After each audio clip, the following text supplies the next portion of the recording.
called the Old Howard, a place I later learned during its heyday had been quite famous for quality entertainment, in addition to striptease and raunchy jokes.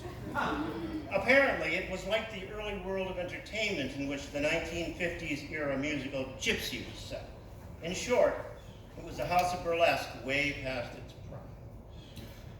Now my father, he enjoyed all kinds of good jokes, told a good joke, often risque, and loved to sing along not only with Bing Crosby and company, but also with singers like Rusty Warren. Perhaps she's not quite as well known to many people today as some others. She was an entertainer, a comedian, and a stripper who performed in places like the Old Howard, places that were already past their prime in the 1950s, the remnants of Boston.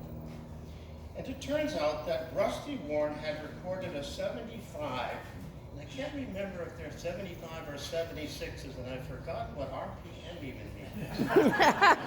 Revolutions per minute. Okay, I think that's it. So it was often played in our living room and sung along to by him. It went like this. Bounce your boobies, get into the swing. Bounce your boobies, the swing is everything. It makes no difference if they're big or small, as long as you, woo, give me roll. Always made my father laugh, and my mother say, "Oh, Lester." As boys will do, one day some of my friends hatched a plot. We were all about 16. Let's skip school and catch an early afternoon show at the Old Howard. Something none of us had done. So I asked my father to borrow the car, a shiny two-tone green 1957 Buick, Ooh. which easily accommodated 4 people in the back seat, which was as big as a bedroom, and which, for those who know what I'm talking about, was always highly in demand for double dates. And he said, okay. Well, we arrived a bit late, all 6 of us, and being loud and silly, made our way to some seats.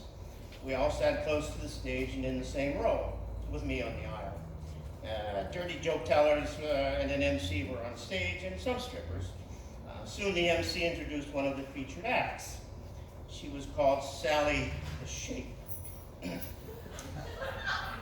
Her "come on" was a unique quotation. She called herself Sally the Shape 48 by the tape. The place smelled of popcorn and BO and beer and other bodily excrescences. The floor was littered with empty popcorn boxes, candy wrappers. I could see at least a carton of cigarette butts mashed into the floor, even a few empty half-pint Canadian Club bottles. Don't ask me how I knew they were empty. Needless to say, it was not romantic or sexy, in the least in my juvenile imagination. As the strippers began, I noticed the audience. It was less than half full and made up of almost all older men who listlessly began to hoot and holler after we took our seats. This went on for about some 15 minutes before I felt an elbow in my ribs. I looked to my right to see all my friends slumped down in their seats. My friend nearest me elbowed me in the ribs and whispered in my ear, "Why, what's up, man? I'm watching the action. Come on, I had the car, whatever." I looked over nonchalantly, and there sat my 21-year-old sister. Oh. In the middle of the day, with her husband, with another couple, raucously enjoying the show. Quickly, I slumped below the back of the chair, too, hoping that by being silent, I would also be invisible.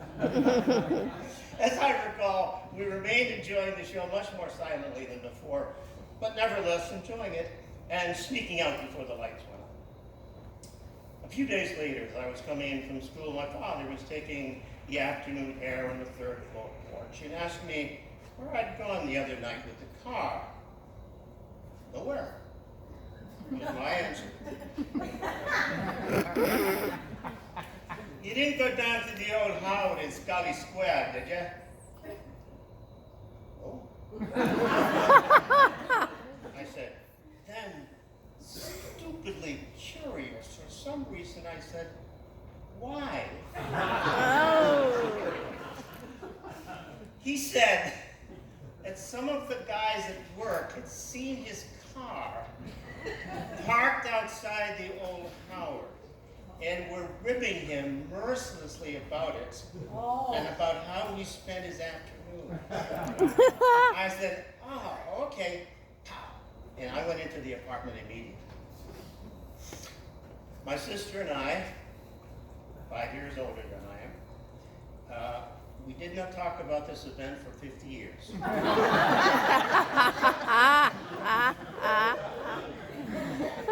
We grew up Catholic, what can I say? Just recently, in fact, she said she had never told him she had seen me there, or that she had seen his car, or might have seen his car, or anything. My petrifying fear, unknown to me, had remained our secret. Now, that was about a year before our dad passed away, suddenly. In his wake, his younger brother, Alan, the one my dad and I had to help down the third floor stairs, one on each side of him on holidays, because he enjoyed his drop of the old sod. He threw all 6.2 210 pounds of himself on my father's casket, rocking it back and forth so that it seemed it might fall on the floor. My mother was composed and sad, my sister distraught, and all his friends and family later in the day behaved just as movies and books had depicted many an Irish post-wake scene: drinking, crying, eating, laughing, remembering, hugging, and holding on. I remember holding his hand for a long time in his hospital room and being frightened beyond belief and wishing I had told him so many things, confessed, apologized, been a better son, been less of a jerk, and more of someone who he would have been proud of. And especially, oddly enough, of all the lies I had told him over the years, and all the bad behavior I wish I could forget, I wish I had told him that I had lied about seeing strippers at the old Howard. It was a strange feeling that grew into a mixture of guilt, embarrassment, shame, and anxiety that has remained with me to this day. And I hope with all my heart you would have thought it was something too minor to remember, or even better, that he would have said something like, "Son, you're not a bad kid just because you saw a stripper." Thank you.